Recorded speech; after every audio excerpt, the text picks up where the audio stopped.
voilà, Albator. Bonjour les amis, comment ça va?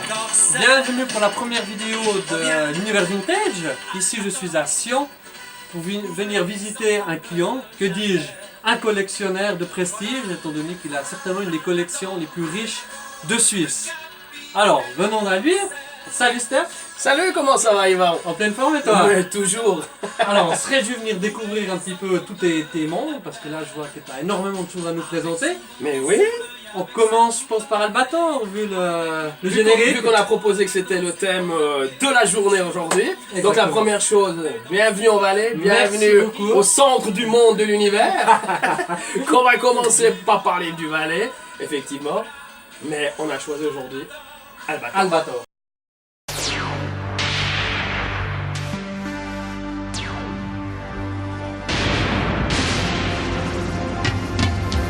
Le voilà, Albator, le capitaine corsaire. Il revient, Albator, pour les enfants de la terre. Le voilà, Albator, le capitaine corsaire. Il revient, Albator, pour les enfants de la terre. Quel âge tu as? Quel âge j'ai? Ouais. Oh là là, laisse-moi calculer. Ça en fait des années, hein. Ça fait des années de collection, mais pour te dire la vérité, au 16 mars, qui sera à Barcelone, j'aurai mes 44 ans. 44 ans. Ouais, 44 ans. Wow. Ça fait pas mal. Ça fait pas mal. Donc, ça fait depuis combien de temps que tu collectionnes? Alors écoute, pour que le son soit meilleur. Écoute, ça fait un certain nombre d'années, donc évidemment j'ai commencé quand j'étais petit, c'est-à-dire avec les jouets de mon enfance.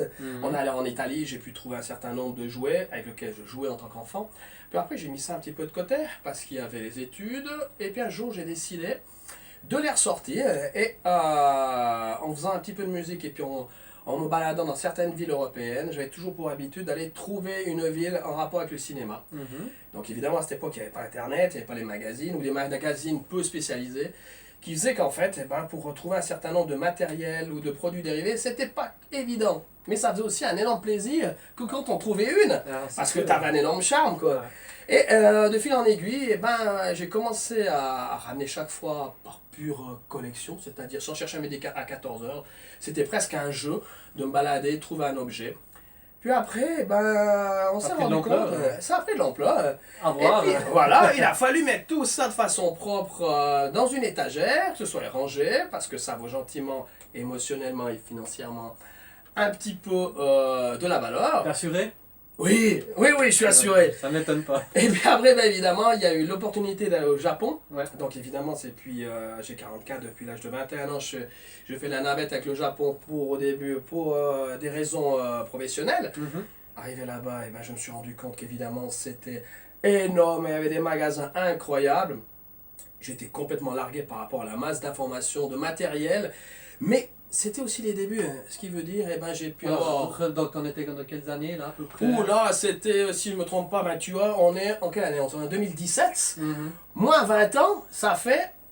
Donc 97. 97. Donc tu vois, j'ai commencé à débarquer là-bas, à faire un petit peu de musique, et puis j'ai vu la profusion, et j'ai commencé à en ramener. Et à force de faire la navette, parce que j'ai des amis là-bas pour autre chose, je m'intéresse aux trucs européens, parce que je connais pas tout. Mais j'ai pu en ramener beaucoup de choses, et je me suis... Et puis, au bout d'un moment, tu remarques que tiens, vraiment beaucoup de choses. C'est sûr. Et t'as commencé par quoi? Dis-nous. La première chose, sur Albator, tu veux dire? Bien sûr. Le premier objet. Sur Albator. Alors, le premier objet que j'ai eu, c'est quand j'ai pu le dénicher en Italie. C'est toujours le même objet que j'ai là. C'est-à-dire, c'est un vaisseau d'Albator, c'était la marque Poppy, qui évidemment, maintenant paraît un petit peu caricatural parce qu'il est tout grassouillé, il est tout un peu mal fait au niveau des proportions. Les premiers, Mais attention, c'est quand même celui où on a quand même le plus de marche, de respect émotionnel. Donc c'est évidemment l'Atlantis de la saison Albator 78 qui se met sur un reposoir, un petit satellite avec lequel tu mets des piles et dessus il va pouvoir s'illuminer. Évidemment je l'ai complet dans sa boîte et avec sa petite terre. En tant que collectionneur, voilà. C'est normal. Donc c'est vraiment un objet qui est vraiment magnifique. Donc ce fut le premier et c'est fut un objet d'enfance avec lequel je jouais. Contrairement, Très bien bien. sûr. Merci. Donc voilà, c'est le vaisseau d'Albator. Super. Oh, Captain allez, Harlock. On va le montrer un peu mieux là. Super. Captain Harlock, ou bien, J'ai voilà, il dit ça, Albator, Ah, 78. Ah, il pèse 100 poids quand même. Hein. C'est ça qui était pas mal avec les jouets de l'époque, c'est que tu avais quand même quelque chose de qualitatif, même si c'était grossier comme on était, mais c'était du heavy, c'était du Nike, c'était quelque chose de solide. Donc si je le lâche là, c'est bon. C'est haut. Ah. Ah, c'est bon. Ok. Alors, tu sais, le son sera meilleur avec le micro. Il paraît. Mm. Ouais. Alors voilà, donc ça c'est l'objet avec lequel j'ai plus de charge commence. émotionnelle. Et que j'ai commencé Albator avec D'accord. celui-ci. Puis continuons là-dedans. Alors tu crois que ça vaut combien ça maintenant? Oh, pas grand chose. Pas grand chose. Pas grand chose, non, rien du tout. Écoute, à l'époque, ce jouet valait approximativement 15 à 20 francs, ce qui était déjà une somme qu'il fallait multiplier par 4 par rapport au cours suisse. Maintenant, un objet comme ça, en loose, peut valoir facilement 150, 200, 300 francs. D'accord. Avec la boîte. Après, peut-être juste une chose pour ceux qui nous écoutent. Le franc suisse et l'euro, c'est presque parité égale. Donc, on parle en franc suisse, mais un euro égale presque un franc suisse. Pour le moment. Exact. Alors effectivement, ce sont des jouets qui viennent extrêmement durs à trouver. Et effectivement, un jouet comme ça, maintenant, la dernière fois que j'ai vu à Tokyo, je l'ai vu approximativement entre 4 et 800 francs.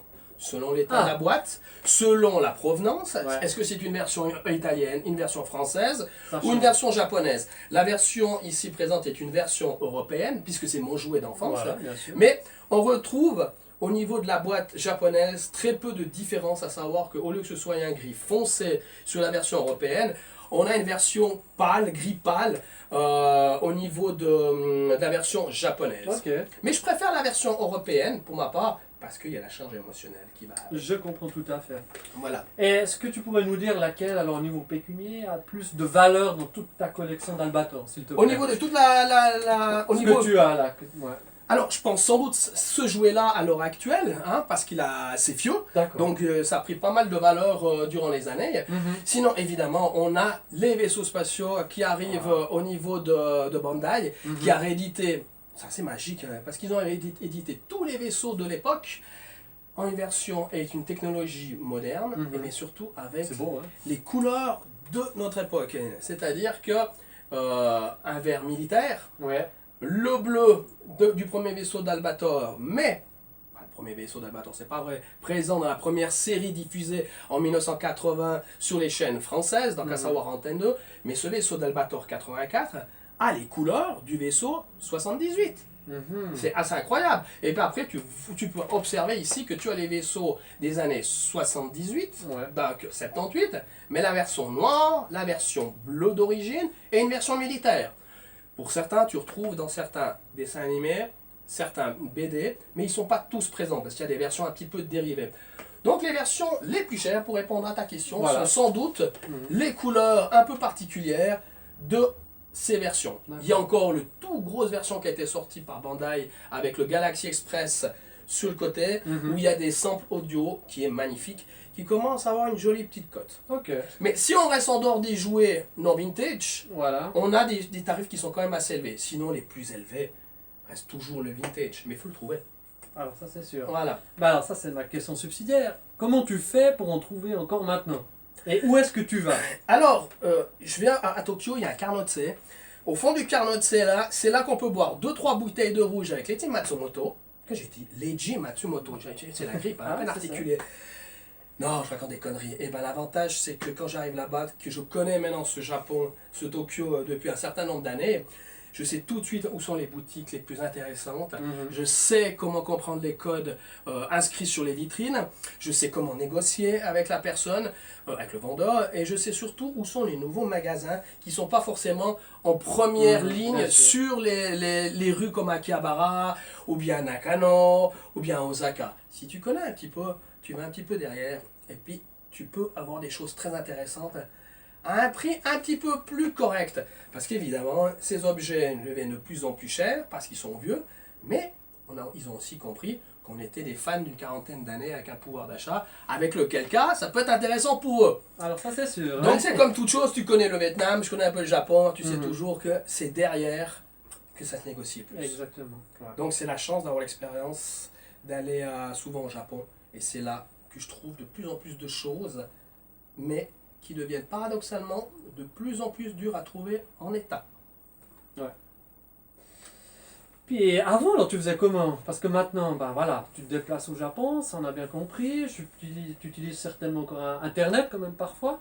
Alors ouais, Internet, effectivement, bah évidemment, t'as eBay, toutes des choses comme ça. Univers Vintage. Univers Vintage, voilà, il faut faire un peu de pub en passant. Écoute, au début, c'était quand même une sacrée organisation, c'est-à-dire qu'il y avait les magasins spécialisés à l'étranger dans lesquels je pouvais me rencontrer des gens, je veux dire, et avoir des informations, avoir des fanzines, des magazines avec des adresses et des contacts avec lesquels tu devais téléphoner, parler en anglais, essayer de discuter avec quelqu'un afin d'avoir d'autres informations pour rebondir vers un autre gros collectionneur qui désire faire un échange. Alors il y avait le Mad Movies qui était hyper intéressant où on avait des petits contacts qui nous permettaient de faire un échange parallèle, une sorte de marché gris avec lequel on trouvait des objets. Puis un jour, il y a eu Internet. Alors avec Internet, on a commencé gentiment à trouver un petit peu plus de matériel. Mais au tout début, c'était laborieux, mais c'était aussi ce qui était très amusant parce que tu avais beaucoup d'échanges sociaux, verbal, derrière un téléphone, qu'un clavier avec un email et puis un prix au bout. Donc voilà, les débuts c'était intéressant mais laborieux. D'accord. Bah merci beaucoup. Mais écoute, on te connaît mieux maintenant, c'est et cool. le Carnotse de Leiji Matsumoto oui, est merveilleux. oui. Il y a une énorme planète derrière. Et arrête. Ah, qu'est-ce que tu as pu dénicher Mais là-bas? regarde, mais je ne te raconte pas des mensonges. Il y a le pinard Albator. Alors évidemment, c'est la photo du dernier film qui a été fait. Mais il n'y a qu'au Japon que tu vois des trucs pareils. C'est quand même merveilleux. Le vin japonais, Captain Harlock. Pour un valaisan, hein. C'est génial, ça faut absolument avoir. C'est ça. Voilà. Merci. Mais écoute, tu me sens. Non. C'est lourd.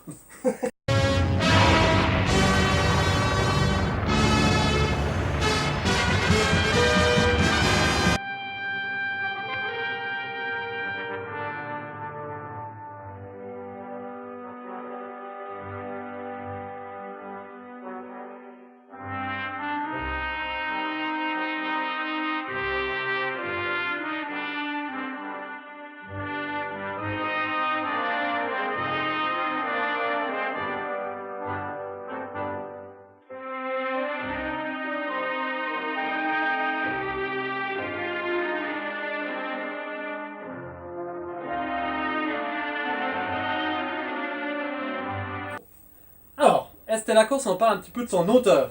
Qui donc? Je sais plus. Leiji, ah oui, Matsumoto. Leiji Matsumoto. C'était Ouais, c'est ça, mais tu exactement. m'avais parlé avant qu'il avait été, tu m'as dit qu'il avait été assistant. C'était l'assistant de Tetsuka. C'est lui l'auteur, effectivement, si vous ne le savez pas encore, d'Astro le petit robot, puis Blackjack, par exemple. Blackjack, Astro le petit robot qui s'appelait Astro Boy, c'est ça. Écoute, de ce que je sais, parce que c'est un univers qui est tellement énorme, j'ai eu la chance. C'est-à-dire que quand j'ai fait ces voyages au Japon, au culot, je me suis présenté à la Toei Animation. Et là, j'ai raconté des âneries en disant que je faisais partie d'un magazine. Enfin bref. T'es sérieux? Mais je te raconte. Je suis C'est énorme, c'est malaisant. Oh mais mortel. Je suis arrivé, j'ai dit adieu, valet. Alors moi, je viens voir Matsumoto. Ils ont rien compris. Bref, l'idée c'est que j'ai pu me pointer, discuter avec Matsumoto en pénétrant dans le studio, où les gars ils m'ont présenté toute la création artistique qu'il y avait, Captain Flamme, Goldorak.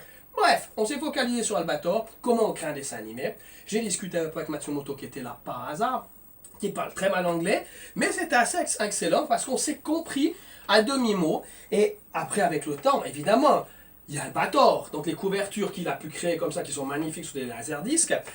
Mais il y a plein d'autres choses que l'on connaît plus Alors, ou moins. dis-nous. Alors, Star Blazer, Yamato, la version américaine, donc Star Blazer qui passait en version italienne. Ici, tu as, donc on a connu en Europe par la version italienne. Tu as ici la version d'un des films japonais, donc de Yamato. C'est d'un autre film de la même série. Jamais vu. Et une série absolument dantesque, magnifique, énorme. Galaxy Express oui, alors 900, ça, bien sûr qu'on 900, connaît. 999. Express 99, exactement. Et puis, tu avais autre chose, les différentes séries comme Submarine. Évidemment, tu avais Queen Esmeralda, qui est un truc vraiment bien fait. Et Jamais vu celle-là. tu avais aussi plein d'autres séries faites par le même auteur, à savoir qu'il a On fait... connaît un petit peu son dessin, évidemment. Il a fait le Cockpit, qui parle principalement de soldats japonais perdus dans des îles après soit pendant la guerre, soit après la guerre du Pacifique avec les Américains. Bref, il y a un univers qui est incroyable.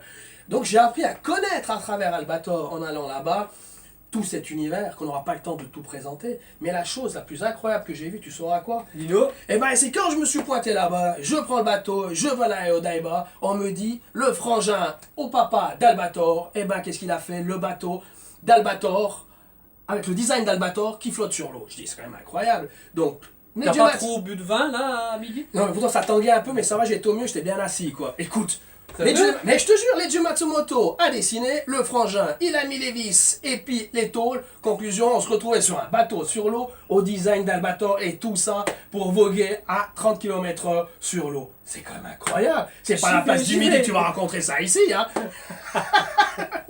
Enfin bref, quoi. Un univers énorme, extrêmement riche, que même la nouvelle génération peut découvrir avec Daft Punk.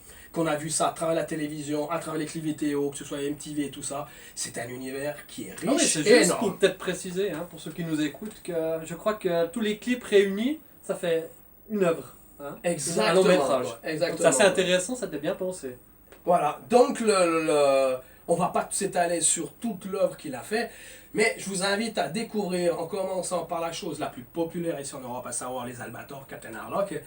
Mais si vous avez le temps et si vous êtes un petit peu passionné par cet univers-là, un peu filiforme, Galaxy Express est un univers incroyable, où les univers se chevauchent de façon un peu bizarre quelquefois, avec une chronologie bien particulière, mais il peut y avoir une certaine concordance. Ah, tu m'as donné envie de revoir. Super.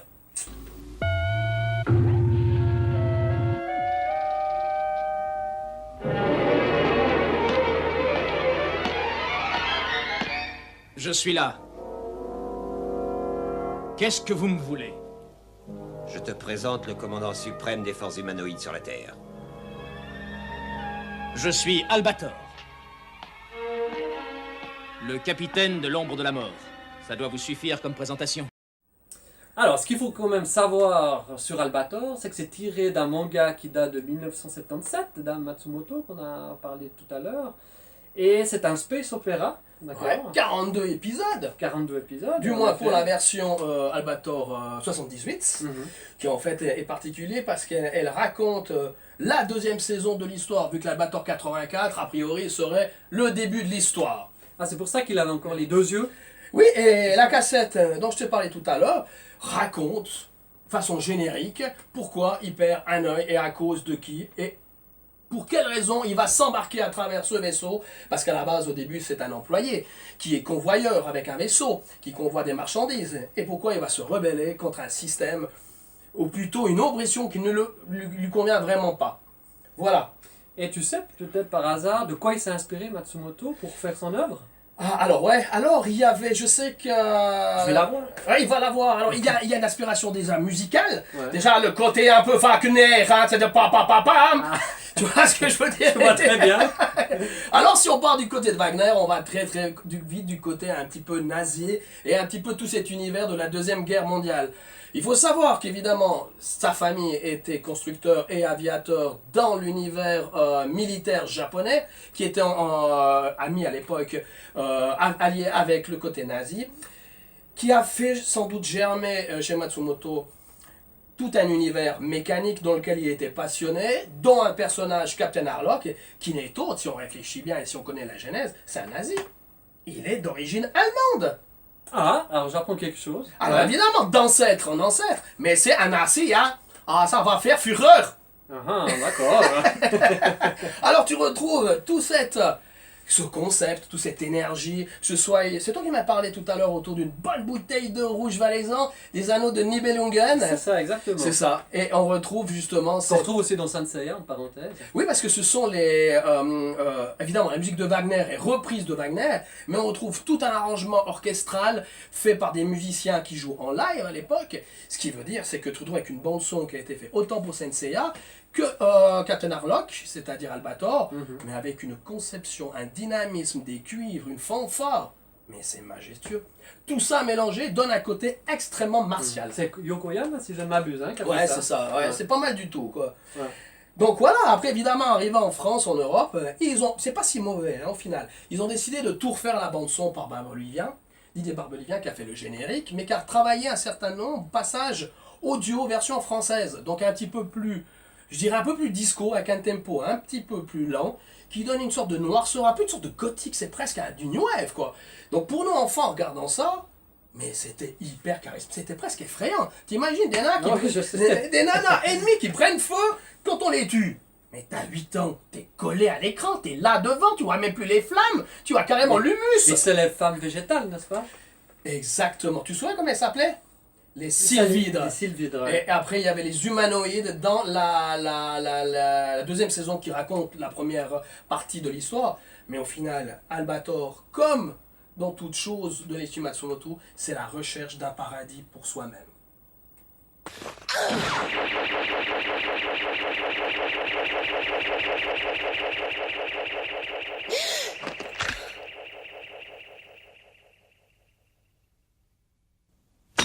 Dans un passé lointain, les Sylvidres avaient enseigné aux Terriens les richesses de leur civilisation.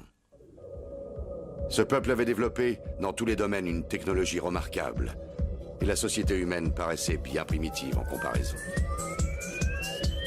Maintenant que la reine de ce peuple se trouvait à la merci de l'un de ses Terriens, elle en éprouvait une honte que je ne soupçonnais même pas. Une seule chose alors pouvait l'en libérer, la mort. Parlons un petit peu des personnages, si tu le veux bien, maintenant. Oui. Est-ce que tu peux nous parler de ce petit bonhomme Oula, c'est le Alfred, petit- non? Ouais, si tu veux, c'est Alfred dans la version pourrie en français, mais qui était quand même bien agréable à Ah. écouter. Quand même. Écoute-toi, c'est Toshiro, c'est le pote Albator, c'est le mec qui pompe des verres, mais il est presque un malaisant, il manque juste les étoiles. Ah, mais c'est le gars qui fabrique les vaisseaux, c'est le mec qui a dit à Albator, viens, donne-moi un coup de main, pilote le vaisseau, je veux construire un vaisseau, et allons vers la recherche du paradis qui nous convient plus du tout dans cet univers terrien qui est opprimé. Donc Toshiro, le meilleur ami japonais de cet Albator allemand. Donc si je te comprends bien, c'est lui qui a fabriqué l'Atlantis. Exactement, c'est aussi le papa de Stelly. Ah, voilà. C'est aussi lui qui aura la maladie d'espace, avec lequel, une sorte de cancer, avec lequel il va décéder dans un épisode. Son âme va être transférée dans une de ses machines, à savoir un des vaisseaux d'Albator, qui peut être au final une sorte de prolongation de l'âme et de la machine. Ce qui donne à côté, quand on est enfantin, tu comprends rien du tout, ou très peu. Mais quand tu es un petit peu plus adulte, c'est pas si mal. Et puis pour rebondir par rapport à ce qu'on discute de ça, c'est que toute Voilà. cette histoire est vue à travers les yeux d'un jeune homme, Ramis. Donc, ce petit bonhomme, c'est une figurine japonaise, c'est ces petits gâchapons. Donc, c'est Ramis qui va s'engager dans un équipage avec une folie des grandeurs, là, le désir de venger son père en tuant tous les civils, tous les humanoïdes, parce qu'il a été avilé. Il va rentrer dans un vaisseau militaire, piloté par Albator, où au final, il se rend compte que ça lui convient très peu, parce qu'il n'y a aucune hiérarchie. Les gens boivent de l'alcool, il n'y a pas de règles. C'est cool, hein? Et tout le monde fait un peu ce qu'il veut. Il y a une sorte de liberté totale et il n'est pas du tout dans cet état d'esprit. Il imagine un vaisseau bien militaire, un côté héroïque. Durant les épisodes, on va pouvoir comprendre, donc, à travers ce personnage, ça dépend de l'âge que tu as, que la vision du concept de Leiji Matsumoto va varier, va être plutôt sur une version plus mature, une version plus libérale, sur la confiance de l'être humain qui apporte le maximum de lui-même pour amener l'eau à son moulin, contrairement à une imposition militaire pour donner le meilleur de toi-même. La motivation est meilleure quand elle vient de toi-même. Malheureusement, Ça, c'est on clair. conserve les qualités, mais aussi les défauts qui seront présents dans mon petit bonhomme. Et puis, dans ce vaisseau, Je le veux. donc évidemment, on fait que de parler. Ah. Voilà, donc celui-là, c'est une jolie pièce française. Hein. Donc Ah, le c'est Albator, français, ça. ouais, ça c'est pas mal. Donc, Ok. ça, Attends, je peux le ouais, montrer? tu peux le prendre. Albator, son fauteuil, Waouh. sa bouteille de rouge. Il te ressemble un petit peu. Ça va. Il a pas les étoiles, puis il a pas l'accent valaisan. Hein. Ah ouais. Attends. Arrête, tu vas tout gâter. Tu vas tout gâter. Alors, donne ici. Et puis tu vois, le dernier personnage, il y en a tout plein d'autres, mais que je vais te présenter. Donc la petite Métel, du Galaxy Express 999 qui passe sa vie à avancer en train. Donc elle a l'abonnement des CFF et puis elle passe, Ça c'est clair. elle passe son Excellent. temps. Dans les CFF, c'est le machin, tu sais, tu mets dedans, ting, pour le train, version helvétique. Hein. Voilà. Donc voilà. Donc c'est métal. Et on retrouve, regarde-moi ça. C'est un objet qui fait absolument 15 cm de haut dans les petits appartements japonais. Mais tu avais le souci du détail. Hein, Totalement, ouais. c'est quand même assez magnifique. Donc on retrouve un peu ces années 70 filiformes, ces cheveux longs, un peu à la Bardot, à la Jane Birkins. Vu qu'on est encore dans les personnages, une petite question. Tu sais pourquoi ça s'appelle Albator en fait? Parce que on dit que le nom japonais c'est Captain Harlock. Captain Harlock. Donc d'où vient ce nom? Oh, écoute, ben, il y avait Captain Haddock, ça veut pas le vendre, donc évidemment pour pas qu'il s'engueule, je crois que l'importateur, voire le créateur musical, s'est dit on peut pas avec Captain Harlock. Donc il était fan d'un gars qui s'appelait Balatros ou un rugbyman Ouais, c'est qui ça. Je portait crois que le nom, c'était c'est son ça, hein. entraîneur. Voilà, exactement. Et puis le or, ça sonnait pas mal. Balator et hop, Albator, voilà, c'est tout Ouais, cas c'est plus un dans- jeu de mots parce qu'il était aussi Voilà. rapide comme Albatros. puis c'est un jeu Voilà, de- exactement quoi. Ouais, c'est Eric Chardin, hein, le chanteur aussi, Ouais, le compositeur de Albator. C'est ça, c'est ça. Mais pour conclure ce passage-là, à mon avis, je trouve que Harlock, ça sonne tellement mieux. Mais on est tellement habitué qu'à Albator que les deux me conviennent. Bon, monsieur. Voilà. Albator, Harlock, Harlock, Albator. Comme tu veux. Allez, Albator! Je suis désolé pour votre avion, mais il va falloir rentrer à pied. Ah, c'est ma faute, j'ai fait une erreur de débutant. C'est pas une faute de débutant, c'est un coup de malchance. Je vous ai vu manœuvrer, c'était bien. Vous savez piloter un avion? Disons que je suis un technicien de l'aéronautique. Pas la peine de vous dire mon nom, c'est trop compliqué. Appelez-moi Alfred. Puisqu'on en est aux présentations, appelez-moi Albator. Albator? Mais alors, l'auteur du livre, c'est vous? C'est pas moi, c'est mon père. Alors, Steph, mis à part tout ce qui est le côté de l'histoire de Matsumoto, qu'est-ce qui t'a séduit dans cette œuvre? Écoute, il y a quand même une forme graphique qui est quand même importante. On retrouve dans tous ces années 70-80 des idéogrammes, des couleurs qui sont quand même très propres évidemment au Japon et à ce graphisme qui est différent de l'européen. Mais regarde-moi, tu prends des 33 tours comme ça. Évidemment, c'est du Matsumoto, ça c'est Princess Millennium. Mais regarde-moi la qualité graphique. Regarde-moi quand tu prends des épisodes, des parties sonores avec de beaux emballages comme Yamato, avec un double comme ça, c'est quand même absolument magnifique. Regarde-moi ce graphisme typique. Les gentils me donnent tout ça. Hein. Ouais, t'as vu, simplement j'ai une caisse enregistreuse puis j'ai un flingue, après s'il part trop vite. Donc tu vois, regarde-moi, c'est quand même une charge graphique à l'œil qui est quand même j'adore. bien particulière, quoi. Donc tu retrouves autant dans ces choses-là que dans les magazines publicitaires, donc les artbooks. Ça, c'est les magazines pseudo-artbooks dans lesquels tu retrouves des effets graphiques, un univers qui est vraiment extrêmement proche de ce que tu as envie quand tu vois Albator. Que ce soit dans les idéogrammes typographiques japonais, cet univers space opéra. Et regarde-moi, comment tu veux pas être séduit par ces arts graphiques? Donc tout mélanger, si tu connais un petit peu la musique space opéra avec les compositions que tu retrouves dans Senseiya et Albator, cette musique, dis donc, wagnérienne, il n'y a pas moyen, tu tombes rapidement sous un charme qui existait déjà sous l'enfance, mais une fois une maturité un peu plus atteinte, tu vois les choses. Pas Comme moi, atteindre- hein. Voilà, atteindre aussi là-dedans, mais atteindre aussi. Je t'en parlais de mon psy, il faudrait qu'il. Ouais, bref. Oui, il faudra reprendre Enfin bref, la je compte. te le présentais, il s'appelle Igor et les Bonnards. Écoute, c'est un graphisme magnifique. Donc, une couleur, vraiment des choses magnifiques.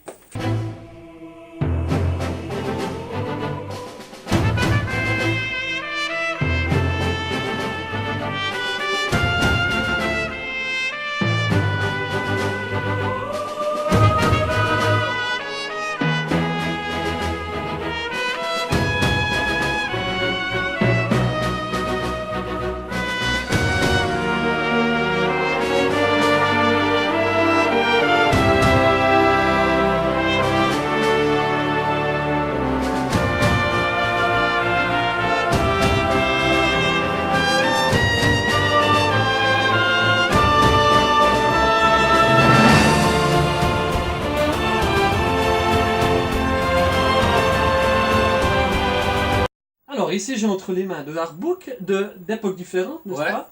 Ça c'est 78 et puis ça c'est 2016. Tu peux nous en dire deux mots s'il te plaît? Écoute, bah tu vois, c'est comme je t'ai dit avant, c'est du graphisme qui m'a toujours séduit, qu'on retrouve à travers toutes ces époques, un graphisme des années 78 comme tu me l'as dit, le dernier film d'Albator avec un graphisme 3D, comme on l'a dit tout à l'heure, c'est une prolongation, c'est vraiment une modernisation de tout ça, on part carrément depuis ces vieux dessins animés en version analogique jusqu'à du digital avec Daft Punk, et t'es venu pour ça. Ouais, Pour voir les quand jouets, même. les jouets. Quand même, ah bah oui, dis donc, hein, quand même, tu fais arrêter le café, hein. T'as dit que tu fais pas de café. Non. Ok. Écoute, c'est pas grave, je te prends quand même avec. Viens Allez. ici, je te montre. La caméra, viens voir la caméra. Viens des. Alors, viens des mon gars. Tu vois, ici, tu as quand même des choses qui sont magnifiques, fabriquées par Bandai. Le vaisseau d'Albator 84, avec les couleurs directement du premier vaisseau. On voit peut-être pas bien la caméra. Je le veux. Mais c'est tout bleu. Et si tu prends cette version-là de l'Arcadia, vert militaire d'origine, les petits gâchapons que tu trouves en boutique japonaise, de mieux en mieux fait, les 45 tours japonaises, le jeu vidéo Cosmos. T'as joué? C'est bien? Mais c'est en japonais, je comprends pas tout. Yamato ici en vidéo PlayStation, donc c'est du vidéo, tu transmets un dialogue, il y a peu d'action, mais c'est tellement sympathique. Écoute, tu as le Yamato ici, une belle pièce extrêmement bien faite, de nouveau par les mêmes fabricants que Bandai. Tu retrouves un graphisme qui se modernise de plus en plus avec le Albator du dernier film qui est presque une sorte de poupée, un peu de sel, on dirait, tellement qu'elle est bien faite. Comment on dit ça? Pas poupée de sel, de cire. Donc tu as tout un univers graphisme qui change durant les époques. Et c'est quand même incroyable. Tu prends le vaisseau ici du Ouais, montre-le nous. Là. Esmeralda, c'est un zeppelin. C'est génial quand même. Il a rien vu, hop. C'est un... Il Mais est chez t'y vous. donnes, t'y donnes. Eh, Non, quand même, c'est à moi, hein. Tu te rends pas compte, toi. Bref, c'est un univers assez incroyable que tu peux trouver des produits dérivés où tu n'en finis plus. Il y a quand même un truc qui est quand même incroyable. Montre-nous. Ah, regarde voir ça. Pour ton iPhone. Ah oui. C'est quand même pas mal, hein. C'est rigolo. Ah oui, l'Albator est dans ton iPhone. Tu ne sais jamais si ça cause. Tu aurais peut-être avoir les Jimatsumoto à Bodyfield. En fait, voilà. Donc, tu te présentes tous ces produits dérivés, et il y en a bien plus au niveau d'Albator, avec une richesse de graphisme visuel des années 2016 jusqu'à 1978-78. Et si on passe ici à côté, Ouais, montre-moi. hein, on retrouve d'autres belles pièces. Donc de nouveau, le premier vaisseau d'Albator ici.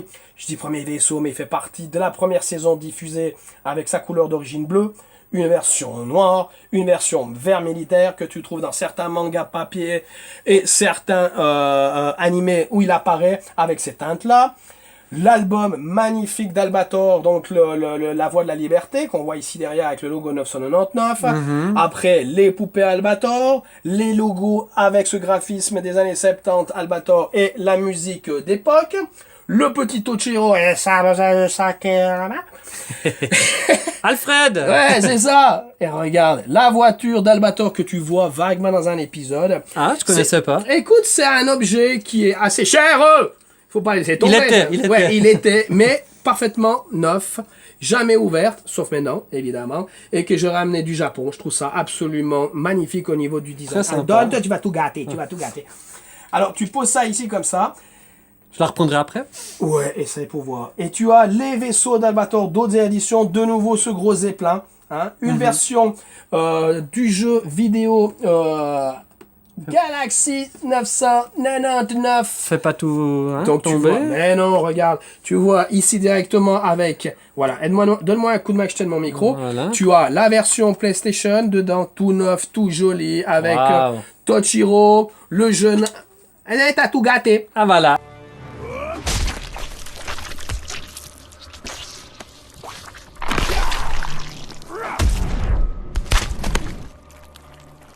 Johnny Cage wins. Flawless victory.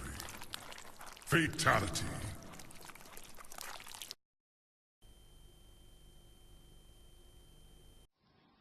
Yvan, il faut conclure mon gars, moi j'ai pas que ça à faire, hein. Demain, Ok, on va voilà. conclure. Puis comme a dit le caméraman, le copain à nous, toute la journée quand on avait cette vidéo, les mi Micro. Les micros. Enfin bref, on s'en fout. Tu voulais me parler quoi de ce truc pour conclure? Ouais, qu'est-ce que t'en as pensé du dernier Albator Écoute, en 3D? au tout début, j'étais quand même assez sceptique. Je me suis dit, Dieu sait ce qu'ils vont faire au niveau de ce personnage-là. Pourtant, quand je l'ai vu, eh ben, c'était pas si mal que ça. J'ai eu un peu de peine à m'adapter avec le look du nouveau vaisseau, mais on retrouve quand même une ambiance qui est intéressante. Le personnage est quand même bien charismatique.